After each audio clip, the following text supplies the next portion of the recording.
내일이 드디어 아버님, 어머님한테 인사드리는 날이네.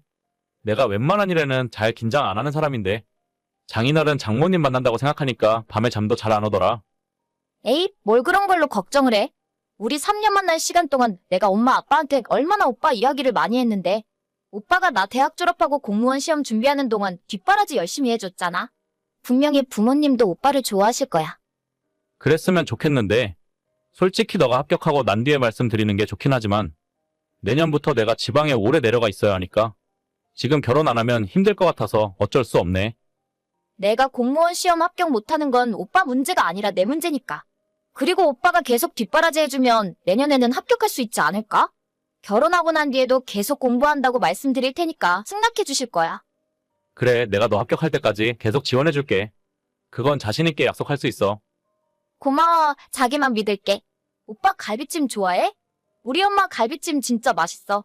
내일 그거 준비하라고 했으니까 밥 많이 먹고 점수 팍팍 따고 가. 알겠어. 내가 대학 못 나온 것 때문에 마음에 안 들어 하시진 않겠지? 진짜 자꾸 별일 아닌 걸로 걱정된다. 요즘 대학 나와도 자기 앞가림 제대로 못하는 사람들이 얼마나 많은데 오빠는 확실하게 기술 배워서 아무 문제 없이 잘 살잖아. 자신감을 가져. 오빠한테 그 정도 능력 있으니까 부모님도 아무 말 못하실 거야. 그렇다면 다행이고. 아무튼 내일은 너가 옆에서 나를 많이 도와줘야 해. 내가 긴장해서 입이 안 떨어질 수도 있으니까. 걱정 마. 나는 언제나 오빠 편이니까. 저보다 6살 연하의 여자친구와 3년 연애했어요. 제가 남들보다 일찍 사회생활을 시작했었기 때문에 공무원 시험을 준비하는 여자친구에게 3년 동안 물심양면으로 많은 도움을 주었습니다. 저희 집안이 경제적으로 어려웠고 홀어머니 밑에서 자랐기 때문에 대학 진학은 아예 생각조차 하지 못했어요. 중장비 자격증을 따고 20살 때 바로 군대에 갔다 온 뒤 그 이후로부터 각종 공사 현장을 다니면서 일을 하는 중입니다.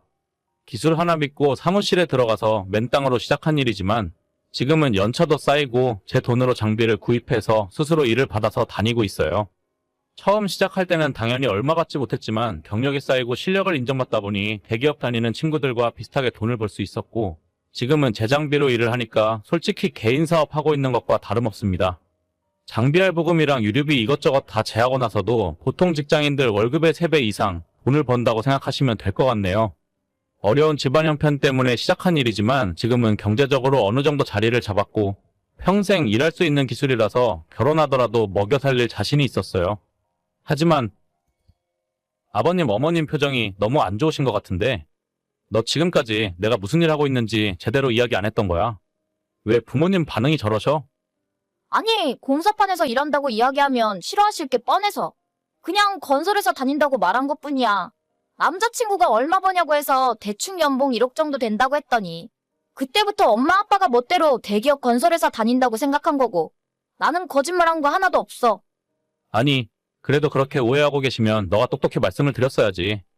난 대학도 안 나왔고 현장에서 일하는 사람인데 지금까지 완전히 오해하고 계셨으니까 저런 반응이 당연한 거야. 첫 인상부터 완전 망한 것 같은데 이제 어쩌냐? 그래도 서로 간의 오해는 이제부터 풀면 되는 거고 내가 엄마 아빠한테 잘 이야기해볼 테니까 너무 걱정하지 마. 지금까지 오빠가 나한테 해준 게 있는데 우리 부모님도 잘 알고 계시니까 결혼하는 건 아무 문제 없을 거야. 아, 그래야 할 텐데. 솔직히 아까 내 직업에 대해서 말씀드렸을 때 아버님 표정이 너무 안 좋았어서 자신감이 점점 떨어지는 건 사실이네. 난 그냥 열심히 살았을 뿐인데. 우리 아빠는 사무직이니까 아무래도 사무직을 더 좋아하겠지. 그래도 너무 걱정하지 마. 내가 다시 한번 이야기 잘해볼 테니까.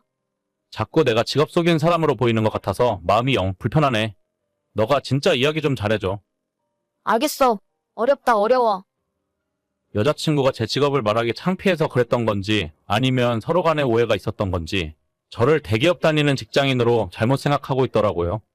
직접 만나서 같이 식사를 하다 보니 뭔가 이상하다고 생각하셨는지 여자친구의 부모님이 제가 하는 일에 대해서 꼬치꼬치 물어보셨고 현장에서 중장비 운전하는 사람이라는 걸 알게 되신 이후로 두 분의 표정이 빠르게 굳어갔어요.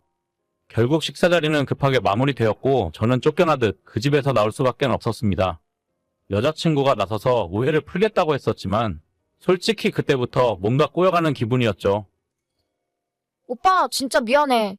내가 엄마 아빠한테 아무리 이야기를 해도 내 말을 들어주시질 않아. 결혼하면 인연 끊겠다고 하는데 나 어떻게 해야 돼? 일단 내가 다시 만나 뵙고 결혼 승낙해달라고 말씀드려볼게. 대기업 다니지는 않더라도 먹여 살릴 능력이 없는 것도 아닌데 이런 취급받는 건 납득 못하겠어. 우리 부모님이 다신 데리고 오지도 말래. 얼굴 보고 싶지도 않다고. 공무원 시험 합격만 하면 결혼해달라는 남자가 줄을 섰다면서. 왜 그런 노가다꾼이랑 결혼할 생각이냐고 나보고 미쳤냐고 하시는데 뭐? 노가다 꾼이라니 그건 말이 좀 심하잖아. 나는 잘 모르겠어. 내가 부모님 말씀을 거역할 수도 없고. 일단 아빠가 오늘 저녁에 오빠한테 연락한다고 했으니까 그때 이야기 잘 해봐. 알겠어. 길게 시간 끌 거 없이 단도직입적으로 결론만 말하겠네. 내 딸이랑 지금 당장 헤어져 줬으면 좋겠어. 자네가 몇 년 동안 뒷바라지 해준 건 고맙게 생각하지만 내 딸이 공무원 시험에 합격하면 자네보다 더 좋은 직업을 가진 남자들이랑 충분히 결혼할 수 있는 아이라고 생각해. 저도 누구보다 열심히 살았고 혜영이 아끼고 사랑합니다. 아버님 생각하시기에는 어떨지 몰라도 이쪽에서는 자리 잡았어요. 평생 열심히 일해서 혜영이 행복하게 해줄 자신 있습니다. 미안하네. 난 내 사위가 최소한 대학은 나온 사람이었으면 좋겠어. 친척들 보기에도 안 좋고 돈을 얼마를 벌건 노가다 하는 사람에겐 내 딸 줄 수 없네. 노가다가 아니라 기술직입니다. 저도 자격증 있고 아무나 할 수 없는 일이라고요. 어차피 남들이 볼 때는 똑같은 노가다야. 더 이상 할 말 없으니까 앞으로 내 딸한테 연락하지 말아주게. 정말 그날 이후로 여자친구조차도 제 연락을 받지 않았고 그대로 헤어지게 되었어요.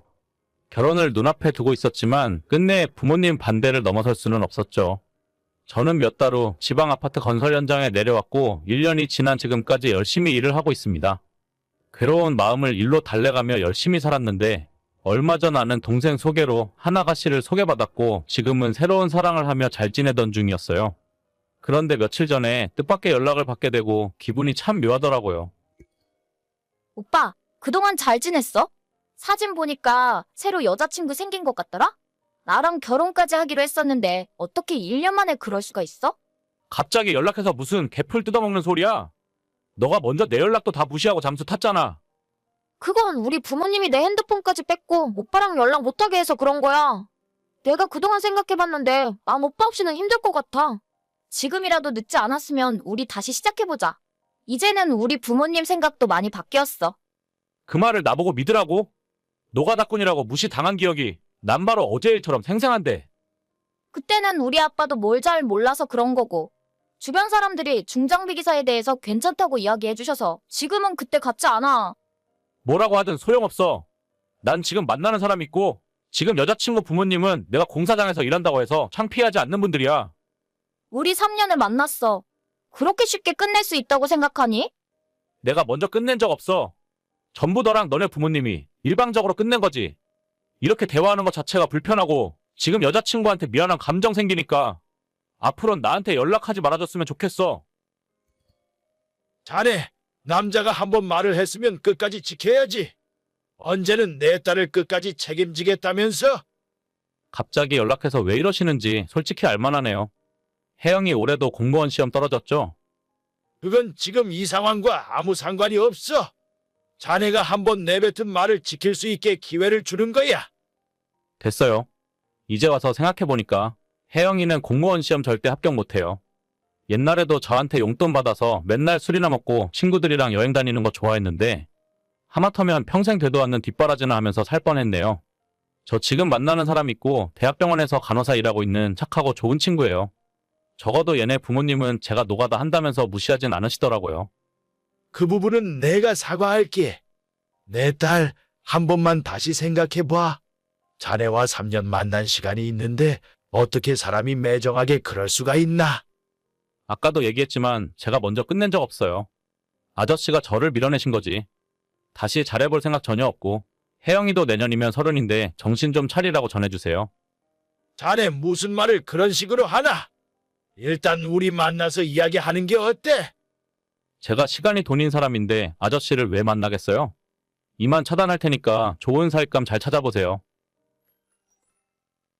저랑 사귀고 있을 때도 공부는 뒷전이고 항상 놀러 다니기 바쁘더니 결국 올해도 시험에 떨어진 것 같더라고요. 나이가 30인데 지금까지 백수로 지내서 할 줄 아는 것도 없습니다. 집안 형편도 그저 그런데 30 다 된 딸 뒷바라지까지 하다 보니 힘드셨겠죠. 제가 사랑에 눈이 멀어 집안에 골칫덩어리 치워준다고 할 때 보냈어야지. 이제 와서 후회해봤자 어쩌겠어요? 오히려 저는 잘 됐습니다. 지금 만나는 여자친구가 훨씬 착하고 능력도 있고 집안 부모님도 좋은 분들이라서요. 똥 차가고 벤츠 온다는 말이 괜히 있는 말이 아니었네요. 오늘의 사연은 여기까지입니다. 구독과 좋아요, 알림 설정은 많은 힘이 됩니다. 다들 행복하시고 좋은 하루 되세요.